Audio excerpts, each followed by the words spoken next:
New Zealand, an island nation isolated from the rest of the world by thousands of kilometres of open ocean. Landscapes forged by titanic forces. Peaks carved by fire and ice.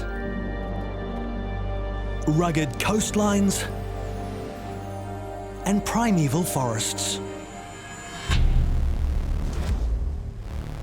Over millions of years, these islands and neighbouring Australia became extraordinary evolutionary laboratories. Bizarre species found nowhere else on Earth emerged and thrived. None is more unique than New Zealand's national symbol, the kiwi. Kiwi don't fly, they don't have wings. How did a flightless bird arrive on islands isolated by 2,000 kilometres of ocean?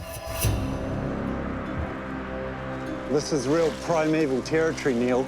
To understand this mystery, researchers are exploring remote locations throughout the country. And of course, what we're not going to find are wing bones, right? Because there were none. When and how did this iconic bird emerge? Because of this DNA work, the whole family tree's been torn up.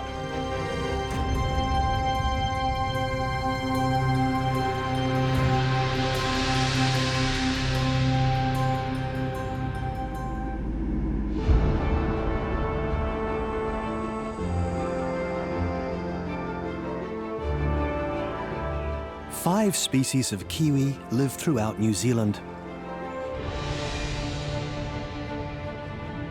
But the west coast of the South Island is home to the rarest of all. Just 450 rowi kiwi are left in existence, and the wetland forests of Okarito hold the entire wild population. This unique bird faces a bleak future. 10 years ago, researchers from the Department of Conservation developed a rescue strategy. All adult rowi kiwi were tagged with transmitters as part of Operation Nest Egg.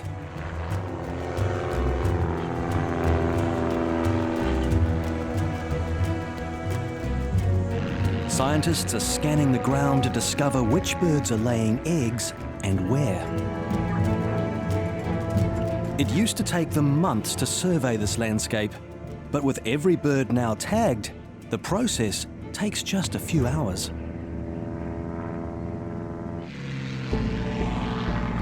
Radio signals from the birds' transmitters are relayed back to base. The information reveals far more than just location. The devices alert the team to when an egg is laid, and one has just been found. Right, come in. Good girl. Now the race is on to find the exact location of the nest. The signal from the bird's transmitter narrows the search area to 10 square metres.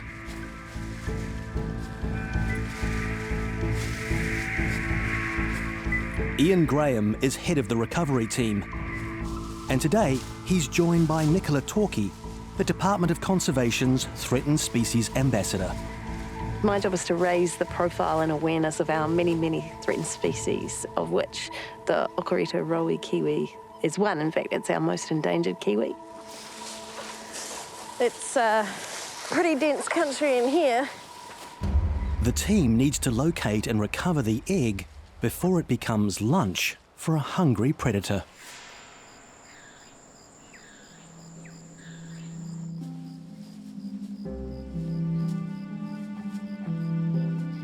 Around the size of a small dog, the kiwi is one of the world's strangest birds. Its feathers resemble fur. Its wings are too small to fly. Taking turns caring for their single egg, kiwi parents hunt for grubs and insects amongst the leaf litter.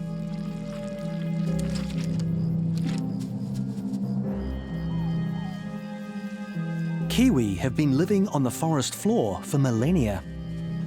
Less than 100 years ago, their population was in the millions.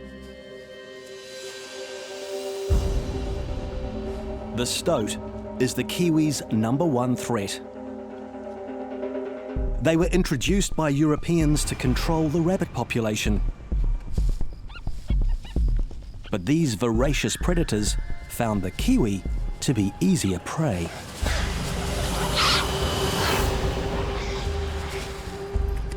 Although adult kiwi have powerful feet and claws to fight off stoats, their eggs and chicks are extremely vulnerable. Rowi are only found here in Okarito, and if we were to do nothing, 19 out of 20 of these birds would die at the jaws and claws of stoats in the wild.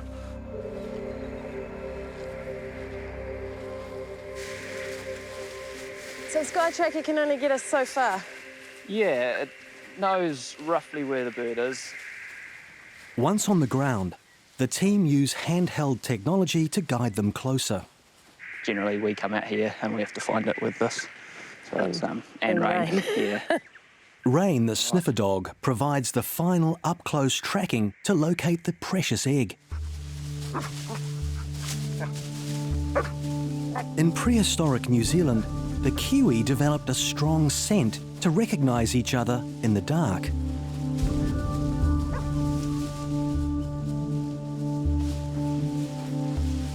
Looks like she's on it.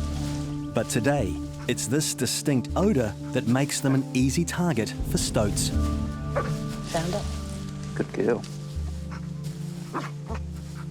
Good girl. All right, good girl. Go on. Just have a look, see what we're dealing with, eh?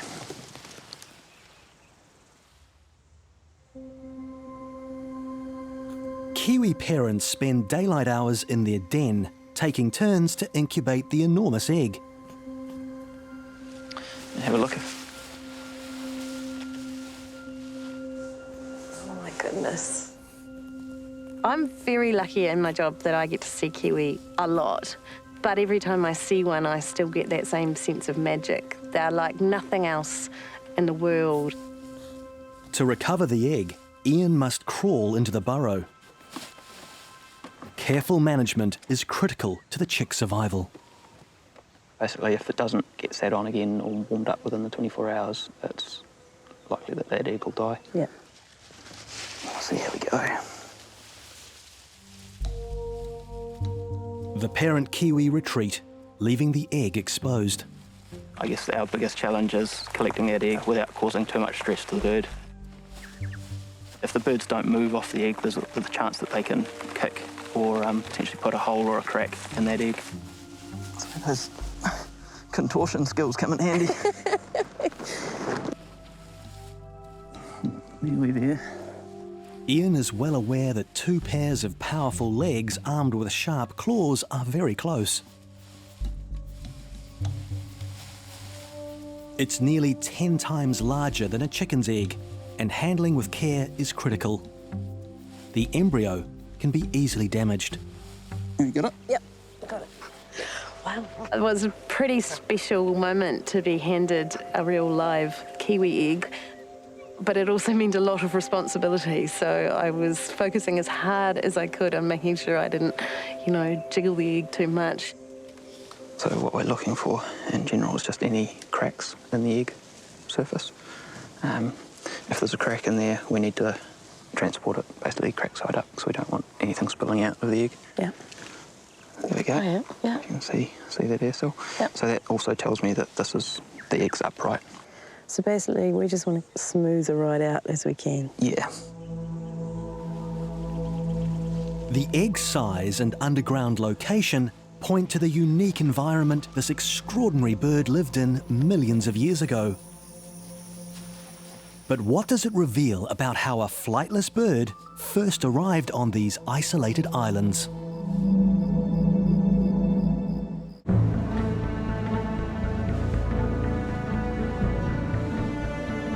The team has just completed the 30-kilometre journey from Okarito, where they've rescued a rowi kiwi egg. It will be hatched in safety at the West Coast Wildlife Centre in Franz Josef. Kim Bryan Walker is a surrogate parent for up to 30 chicks. Oh my goodness, what have we got here? She's joined by Nicola Torkey, the Department of Conservation's Threatened Species Ambassador. This is quite an enormous egg for a relatively small bird. Is this about standard for these chicks? For rowi, average is around 400 grams, so you're looking about 20% of the weight of the female when it's laid. No other bird carries an egg of such enormous size in relation to its body mass. By the time it's ready to be laid, the egg is so large that the mother's body doesn't even have space for food. The egg also has a higher proportion of yolk than other bird eggs. It can sustain the chick for up to 80 days before it hatches, more than twice the usual incubation period for a bird.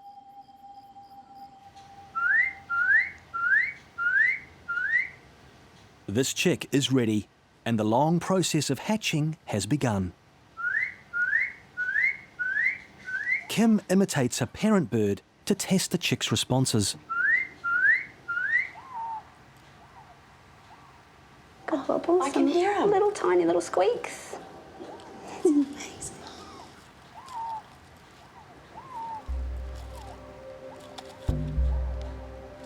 On average, it takes 5 or 6 days to fully hatch. The hatching process is slow because, unlike most other chicks, kiwi lack an egg tooth, a lump on the top of their beak to help them break the shell. But that extra time in the egg is one of the secrets of the kiwi's success. Most bird chicks are born blind and helpless. Kiwi chicks emerge developed and able to fend for themselves. Chicks are raised at the centre for the first 3 to 4 weeks of their lives. During that time, they'll double their weight. So here's this wee fella. This is Wisp, the rowi chick. Wisp is 29 days old today, so nearly a month of age. Doing very, very well. You can really see how they kind of pop out ready to go, can't you? He's like just a perfect miniature of an adult. The kiwi's long gestation period gave it a head start over bird species hatching helpless chicks. But did it sacrifice its ability to fly in order to carry these uniquely massive eggs? Because kiwi don't fly, they don't have wings, but they do actually have sort of wings. They do. There's a vestigial wing. Here's our wing tucked under there. The tiny claw. Tiny little claw right on the tip there next to them. It's got something very unusual that no other bird has, right? Very unusual. So kiwi nostrils are right at the tip of this bill here, of this beak. If you'll notice. And a little oval just here. That's the end of her nostril. So there's 2 hollow tubes that run across the top there. So they'll push those nostrils underground and sniff and snuffle and find their dinner. And there's also a vibration sensor right on the tip, so you can see her poking away at my fingers because she can feel that they're moving, really. So they'll feel vibrations of food underground.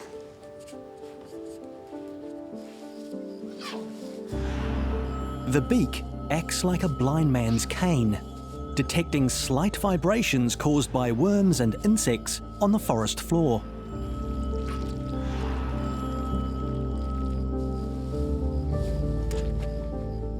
Cat-like whiskers help kiwi navigate by touch. These unique adaptations mean kiwi can hunt as successfully at night as other birds do in the day. But perhaps the kiwi's most astonishing feat was to populate islands in the middle of a vast ocean. How did it manage this, and why did it lose the ability to fly?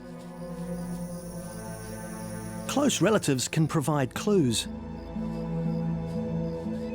The kiwi comes from a group of birds called ratites. Surprisingly, kiwi have some giant cousins.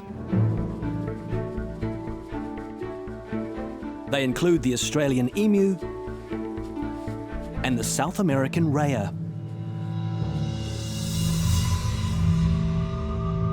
Comparing kiwi to other ratites can help us understand how they might first have begun to adapt to life in New Zealand.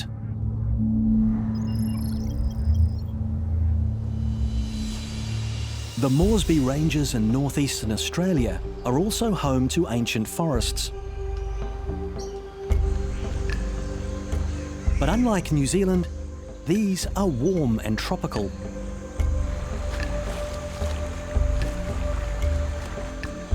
The rainforest in this area has thrived for at least 165 million years. So has a close relative of the kiwi. Like its distant cousin, the cassowary is a ratite. Differences between the birds offer clues about why and how the kiwi separated from the rest of its family. Despite having a common ancestor, the kiwi and the cassowary developed their own strategies for success. Unfortunately, neither bird was well prepared for the modern era. The last 4 decades have seen a rapid decline in cassowaries due to habitat loss. Let's do this, bud. Scientist Tom Lawton and his assistant Ethan Parker are researching the habits of cassowary in an attempt to reverse their dwindling numbers. Test the tag. Yep, perfect. It's 4:30 in the morning, and Tom is hiding a tracking device.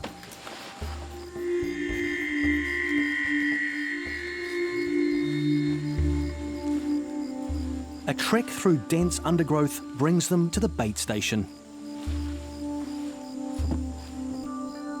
Any animals taking the bait will trigger a camera. Just before 5 a.m. So yeah, let's get out of here before the birds start moving. And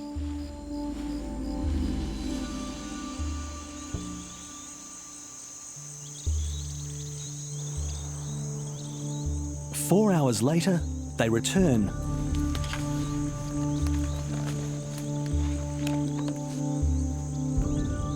oh, that's the go. Yeah. Success. The cassowary has eaten the banana and tracker. Big bird. Yeah. Adult female, I think. By following the signal, the team will be able to track the bird and learn more about how they live. A cassowary's territory spans an area of around 7 square kilometres, so there's plenty of ground to cover. Oh, mate, she's long gone. Let's go. Go for a waddle.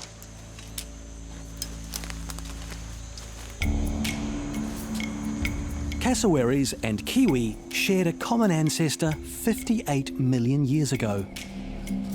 But despite a 20-fold difference in size, they have more in common with each other than with birds outside the ratite family. Like the kiwi, the cassowary has no functioning wings and also has extremely powerful legs and feet. It can reach speeds of up to 50 kilometres an hour. What sets them apart is their history. 100 million years ago, both Australia and New Zealand were part of a supercontinent, Gondwana, which included most of the landmasses in today's southern hemisphere. Titanic forces beneath the Earth's crust began to split Gondwana apart. New Zealand broke away before the arrival of mammals, leaving a niche for birds to fill. But unlike New Zealand, Australia became home to large numbers of prehistoric mammals.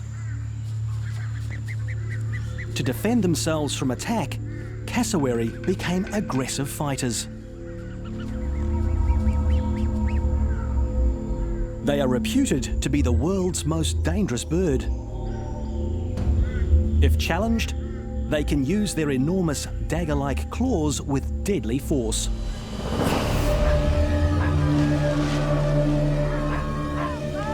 Adult birds have been known to seriously injure people who surprise them.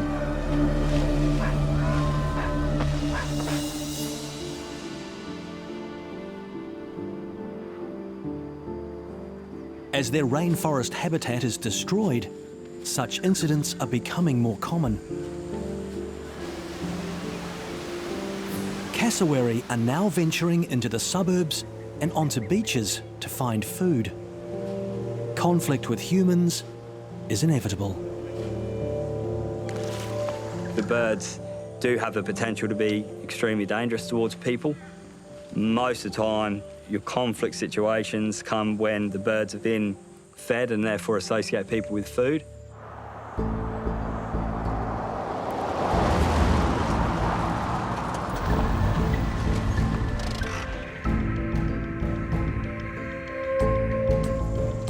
Tom and Ethan receive a signal at a local garden nursery. Oh, here you go. She's just sat up underneath that pandana.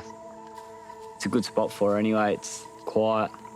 No dogs, at least. Yeah. Heaps of fruit for her here. Unlike the insect-eating kiwi, cassowary have evolved to eat mainly fruit. They perform a vital role in the forest, spreading seeds in their droppings.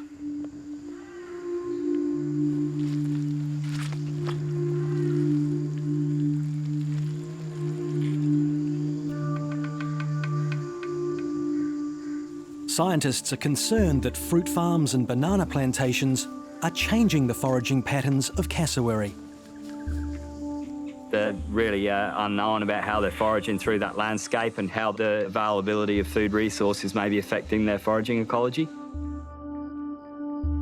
Data from Tom's tracking project enables a better understanding of their movements and will reduce encounters with humans.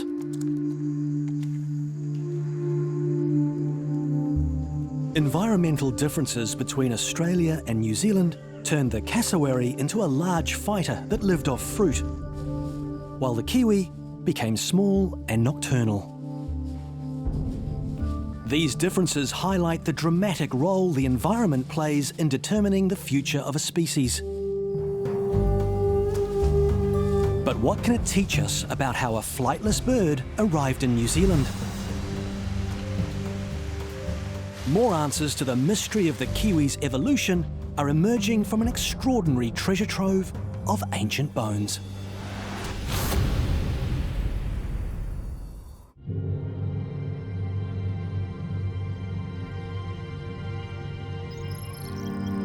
Across the Tasman Sea in New Zealand, the Tuatara Basin is an isolated and primeval landscape. Rainwater running off the surrounding forest stains its rivers brown.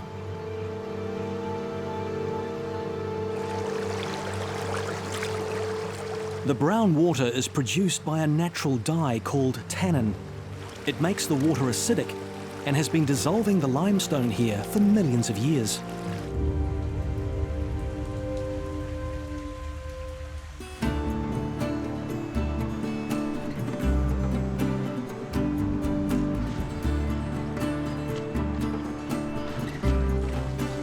Neil Silverwood is one of New Zealand's most experienced cave explorers. Today, he's guiding moa expert Quinn Berenson and DNA researcher Jamie Wood from Landcare Research deep into the region's wildest places. And the easiest way to get there is by kayak. This is real primeval territory, Neil. It's just got that real timeless feel to it. Incredible. They're here because a cousin of the kiwi once walked these forest pathways, the moa. Found nowhere else in the world, 9 species of moa once ranged across New Zealand. The smallest was just turkey-sized, but one species towered over the rest. Giant moa grew to more than 3.5 meters high. They were the tallest birds to ever live. As fellow ratites, they share a similar history to the kiwi. More have been extinct for over 500 years, but their remains can still be found.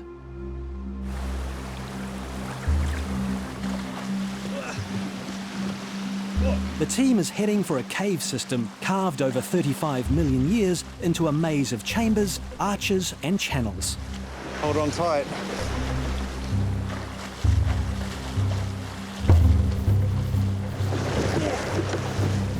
Watch out for the log, watch out for the log, watch out for the log.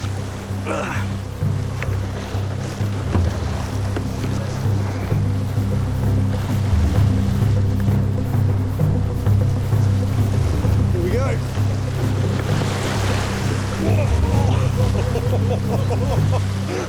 That was close. That was close. You right, Josie? Everyone was hoping it was me though, right? Admit it, admit it. Their destination is a section of the cave complex called Honeycomb Hill.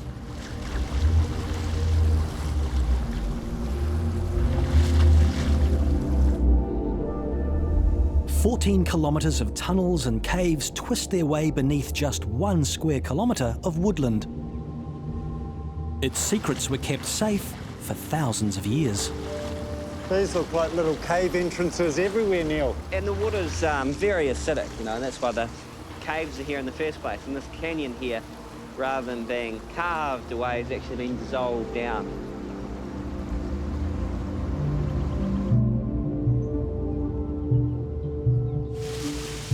Hidden on the forest floor are deep vertical sinkholes.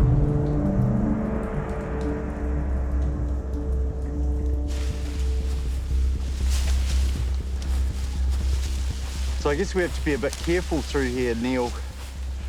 Fall down or anything. Ah, yeah, there's just holes everywhere, isn't there? Yeah. Yeah. These dangerous shafts are why the scientists are here. Yeah, it's a stunning looking entrance. Into another world. Yeah.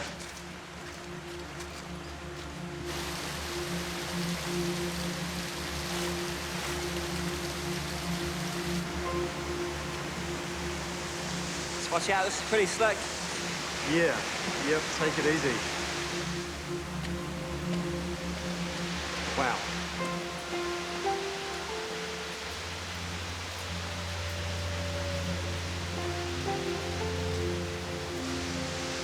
Look at that.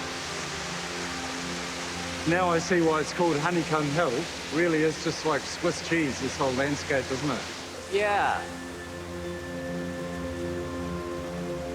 It's a very unique cave system.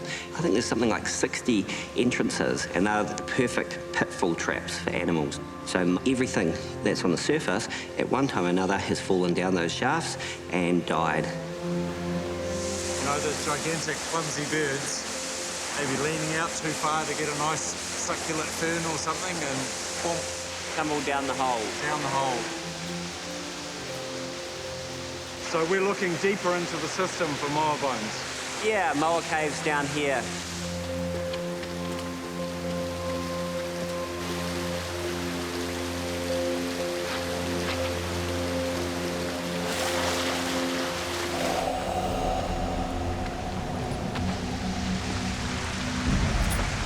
Really going into the underworld now.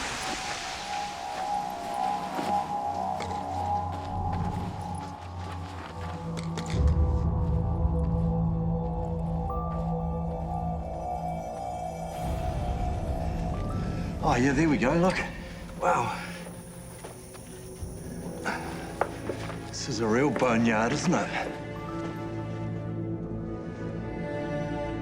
The Honeycomb Hill was a place I've wanted to come for a long time. I'd seen moa bones kind of singularly or skeletons in museums, but all of a sudden you have this vast graveyard in front of you. These caves hold the largest collection of ancient bones ever discovered in New Zealand, including more than 50 prehistoric bird species. Over time, hundreds of more fell down the sinkholes, their bones washed into this chamber by an underground stream. Coming into caves like this is a fascinating experience. It's like travelling back through time, actually getting to see the bones of moa as they were when the bird fell there. They have basically been untouched. So they've obviously been here a long time. How long have they been here? Yeah, well, most of the ones we see in front of us here, probably somewhere in the range of 10 to 20,000 years old. Yeah. I can see some huge leg bones. So that's your tibia, big main leg bone, isn't it? Yeah, we've got scraps of pelvis. So they're all big legs, big body, and then just sort of a skinny neck and a tiny little head. And of course, what we're not going to find are wing bones, right? Because there were none. They really had just evolved to become walking machines. Absolutely.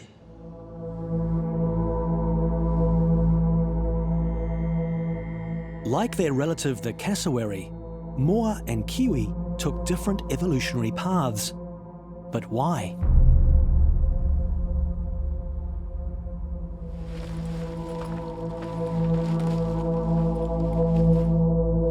DNA analysis has shed light on the moa. But more surprising is what it has revealed about the origins of the kiwi.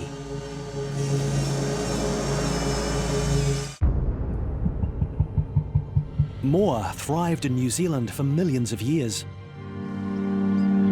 They belong to the same family of largely flightless birds as the kiwi, the ratites. With no mammals in New Zealand, moa dominated the islands. The largest moa was more than 70 times the size of a kiwi.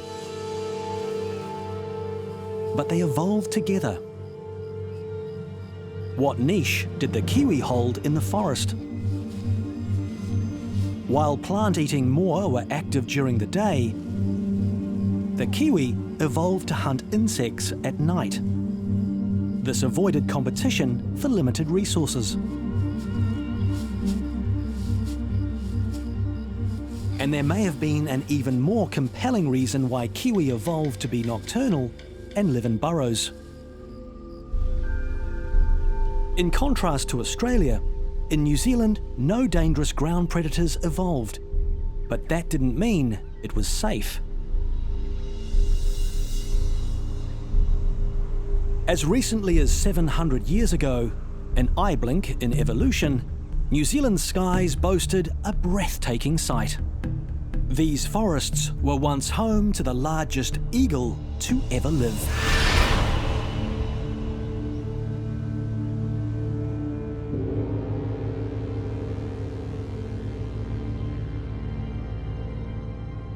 In a bird of prey, all the power is in the feet. And as you can see, the thick, powerful toes and talons the size of tiger claws. This is a reconstructed foot of a Haast's eagle. Haast's eagle weighed up to 16 kilograms with a wingspan over 3 meters.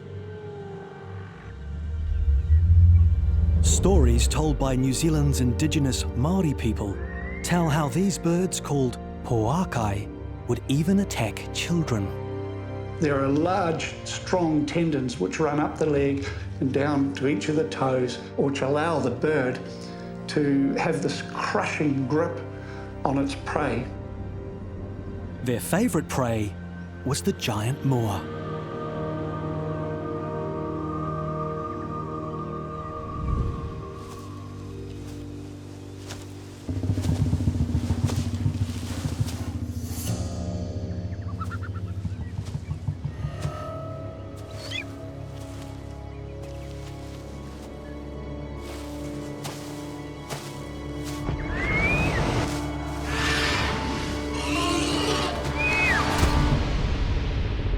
The eagle's razor-sharp talons could plunge 10 centimetres through feathers, skin and flesh, ripping into internal organs.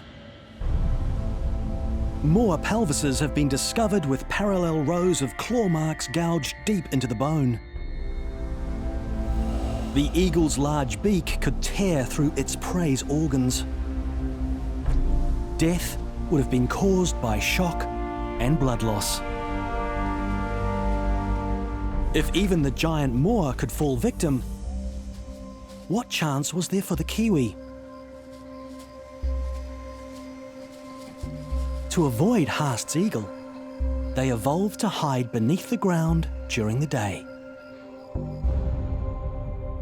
With the arrival of the first humans around 800 years ago, moa were hunted to extinction. Without moa as its primary food source, the giant eagles eventually died out with it.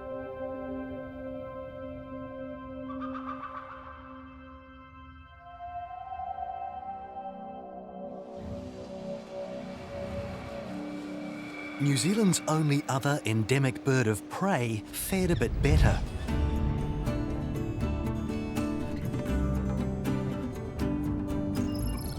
Wingspan is located in the town of Rotorua. This national centre is New Zealand's leading conservation, education and research organisation for birds of prey.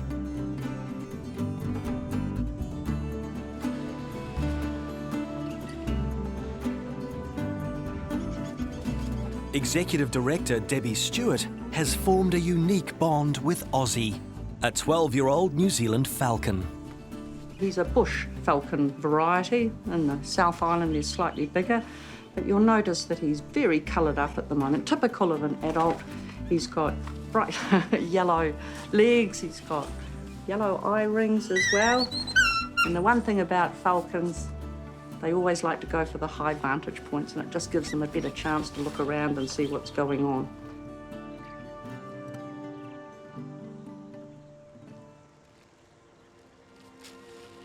This is a bird that's found nowhere else in the world.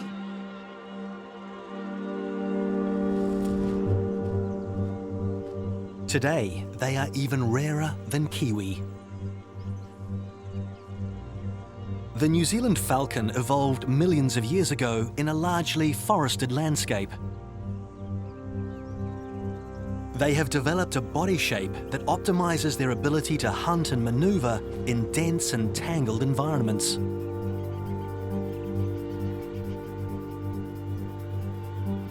This has made them a lethal predator. They're a little bit different than other falcons. They've got a long tail, they've got broader wings. We believe that this gives them the manoeuvrability through the forest, underneath the canopy. Now they'll be flying through. This is New Zealand's fastest bird. Part of their hunting ability is all around impact and speed and the ability to kill their prey quickly.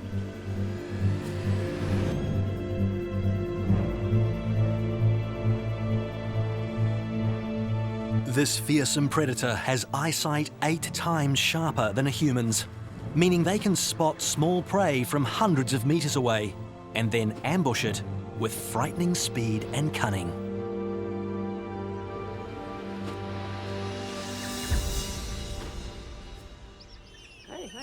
They may be agile and fearsome hunters when they're adults, but newly hatched falcons are a different story. Unlike kiwi chicks, which are unusual in being independent and alert from day one, these young falcon chicks are completely dependent on their parents to survive. Debbie must play foster mother to these 2 chicks. This little one here is a young male. He's only 17 days old. And this one here is a female, twice the size, and she's 20 days old today. So the growth rate of these young chicks is really quite remarkable. So they're only about 20 grams when they hatch in weight. Thanks to Debbie's efforts, 38 days after hatching, these falcon chicks will be fully fledged aerial assassins, ready to be released back into the wild and take their place as New Zealand's only endemic bird of prey.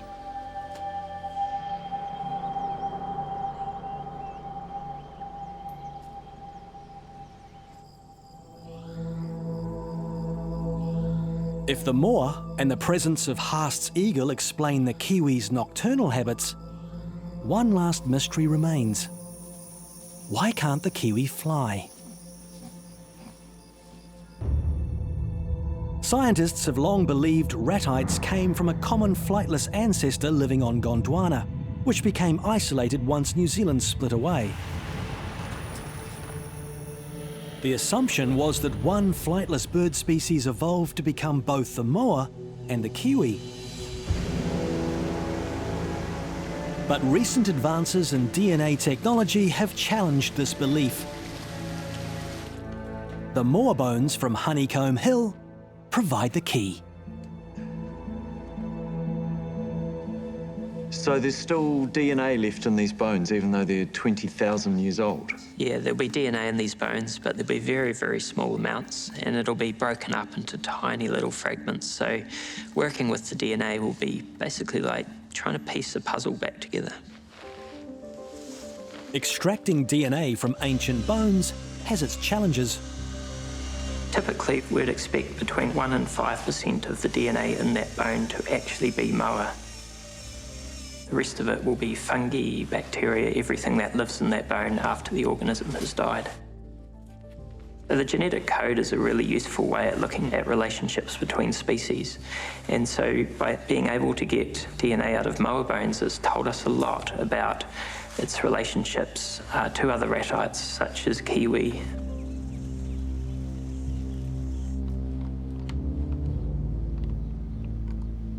They got DNA from different ratites, living and extinct, and then you compare them.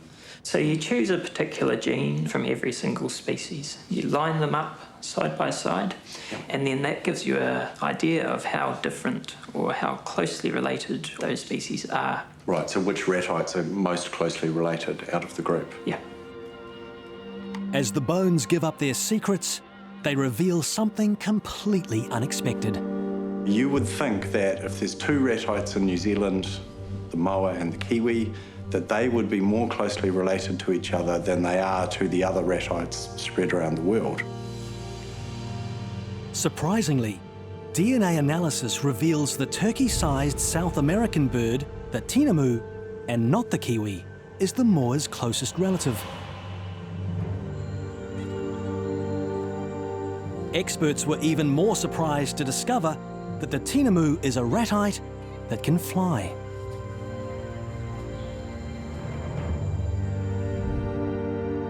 Despite the moa being the only bird with no vestige of a wing, at some point it must have been able to fly.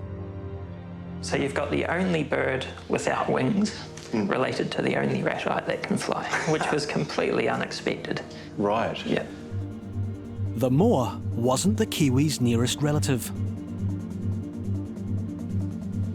Further DNA analysis revealed the kiwi's closest relative was found in only one place: Madagascar. At upwards of 500 kilograms, the extinct elephant bird was even heavier than the giant moa.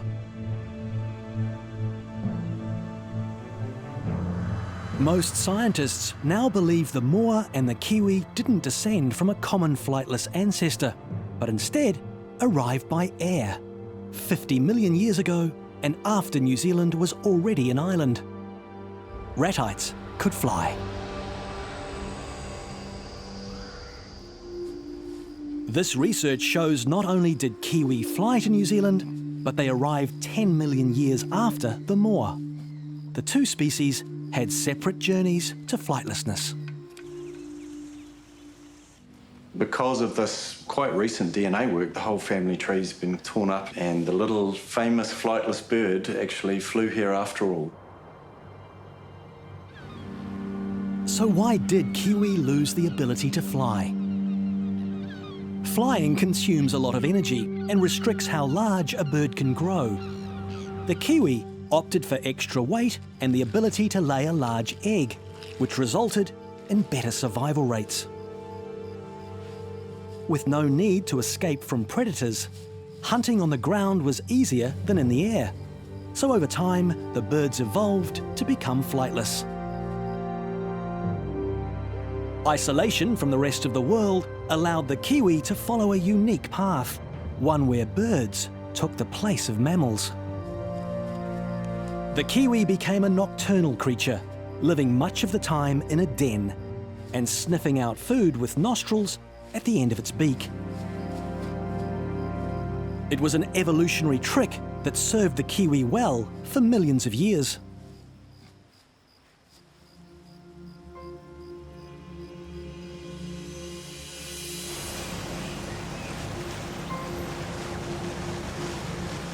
Back on the west coast of New Zealand's South Island, Department of Conservation Ranger Ian Graham and Threatened Species Ambassador Nicola Torki are headed back into the Okarito wetlands.